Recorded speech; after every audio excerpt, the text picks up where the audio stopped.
মাতাবাড়ির পর এবার কসবেশ্বরী মায়ের মন্দিরে আধুনিকীকরণ। রাজ্যের ধর্মীয় পর্যটনের উন্নয়নে প্রায় 32.5 কোটি টাকা ব্যয়ে আরও নতুন দুটি প্রকল্প হাতে নিয়েছে রাজ্য পর্যটন দপ্তর। শুক্রবার বিশালগড় মহকুমার কমলাসাগর বিধানসভার অন্তর্গত কসবেশ্বরী মায়ের মন্দির প্রাঙ্গণে আয়োজিত এক অনুষ্ঠানের মধ্য দিয়ে প্রকল্প দুটির ভিত্তিপ্রস্তর স্থাপন করেন মুখ্যমন্ত্রী ডক্টর মানিক সাহা।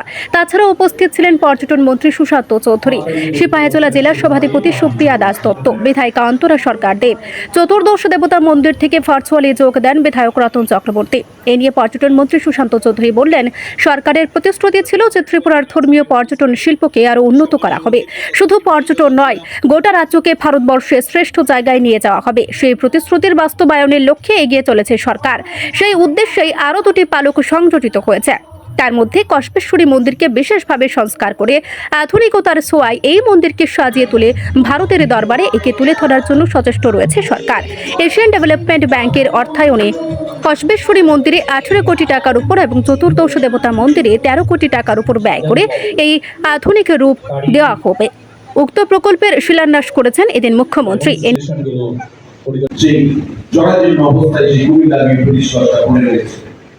দপ্তরকে বলা হলো, ডাইরেক্টরকে বলা হলো, ত্রিপুরা রাজ্যে যতগুলো টুরিস্ট লজ রয়েছে প্রত্যেকটা টুরিস্ট লজকে নতুন ভাবে সাজিয়ে 3 স্টার ক্যাটাগরি 4 স্টার ক্যাটাগরি হোটেলের মতো রূপ দিয়ে যাতে করে আমরা মানুষের কাছে উপস্থাপন করতে পারি, যাতে আগরতলা থেকে পশ্চিমবঙ্গ থেকে বহিরাজ্য থেকে মানুষ এসে যখন পূজা পার্বণ করবে মানুষ যেন থাকা খাওয়ার সুবন্দোবস্ত এখানে থাকে, রাত যাপন করতে পারে যদি তারা ইচ্ছা করে।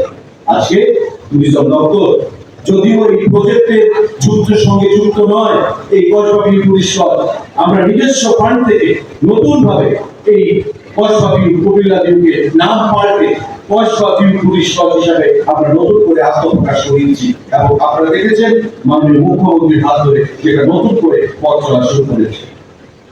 আগে কি ছিল রুমগুলো, বর্তমানে আমরা কি আকার দিয়েছি, কি রূপ দিয়েছি, এটা এই রাজ্যের মানুষের মানসিকতার যেমন পরিবর্তন ঘটাবে, এই রাজ্যের মানুষের রুচির পরিবর্তন ঘটাবে এবং বহিরাগত যারা পর্যটকরা আসবে তারা যদি এসে হসপিটালিটি যদি তারা সঠিকভাবে না পায়, ফ্যাসিলিটি গুলো সুযোগ সুবিধাগুলো যদি তারা সঠিকভাবে না পায়, তবে দ্বিতীয়বার তারা আসতে চাইবে না বা তাদের বন্ধু বান্ধব আত্মীয় স্বজনের কাছে তারা কসবা ভিউ সম্পর্কে বা কসবেশ্বরী মন্দির সম্পর্কে তারা ইতিবাচক বার্তা বহন করবে না।